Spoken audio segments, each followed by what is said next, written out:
Alvin Kamara, RB4. So you like Kamara behind Henry and Cook? Yes. I wouldn't say I like Kamara. Like, one of the most talented running backs in the game, but we don't know who's going to play quarterback, and I think it will matter just because of that. We had that 4-game stretch last year when Taysom Hill was quarterback, and Alvin Kamara averaged 2.5 receptions, 13 receiving yards, and 0 touchdowns. Granted, one of those games was the Kendall Hilton game in Denver. So even if you throw that away, it's still scary because if you think about it, Taysom Hill's going to pull it down and run with it as opposed to targeting Kamara. I think Sean Payton is way too smart to let that be the offense heading into the season. I think they'll have a better plan in the event that Taysom Hill potentially overtakes Jameis Winston as quarterback. So it just gives me some pause at Kamara, but I would certainly still take him, like QB5, I think I would, definitely take him over Barkley. But just the uncertainty at quarterback is the only concern I have with Kamara. Where's the talent? I still think he's, top 3, 4 back in the league. Yeah, I could see taking him over anyone too. Like, he's another guy like Henry. Yeah. It's like, I don't really like, it's right. Just for people out there. Like, I think I would rank them McCaffrey, Henry, Kamara, Cook fourth. I think the whole thing with last year with the Taysom Hill was, number one, you had the Kendall Hinton game.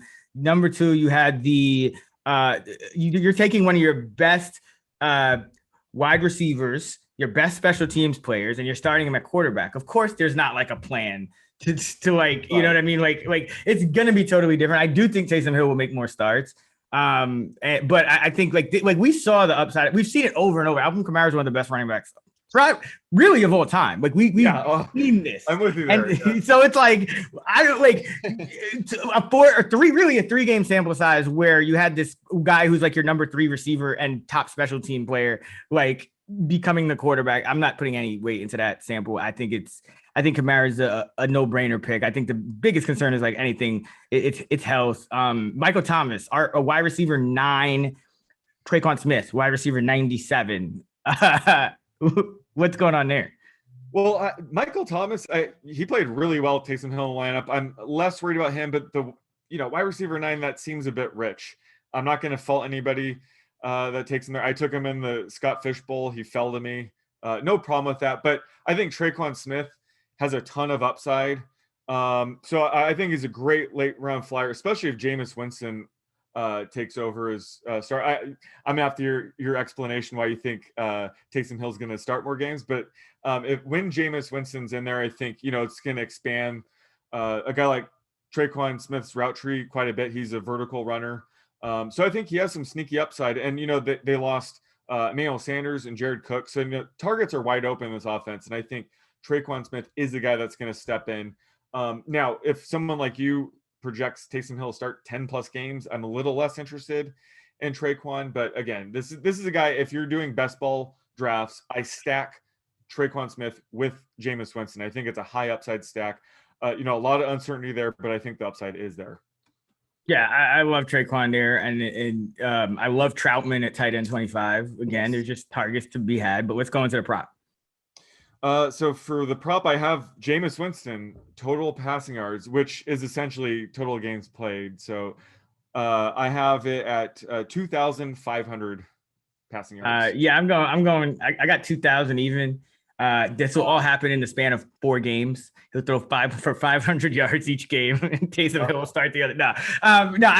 I think Sean Payton is just doing his Jameis Winston thing the same way he did the Teddy Bridgewater thing. Like I think in his heart of hearts, he wants to start Taysom Hill. Now, does everyone agree with him? Probably not. So he's got to give Jameis the shot. But I think it was pretty revealing that the guy who has been a full-time starter in this league his entire career, when the opportunity arose to start him, they put him in for that one game because Hill's in the game plan and special teams and at receiver. So he's got a role already. You can't just, now you put him at quarterback. Now you're taking away from other parts of the game plan. So Winston comes in and then he's not heard from again. Like that, to me, that's more revealing than any offseason projection, any camp training camp story, any first rep, second rep, this, that. Like, until I see Jameis on that field for more than half the games, I'm not gonna believe it. I think it's gonna be Taysom. So you're projecting him around like 7.5 games started? Is that what you got? Yeah. Okay. Like it's not like, you know, and Taysom has injury risk. Obviously, he's older and he's gonna take some hits, but I just don't. Again, this just comes down to like the organizational philosophy versus like what we think. It's like, I like Jameis too. I do get why you may start Taysom, because I still think Jameis will be more turnover prone than him.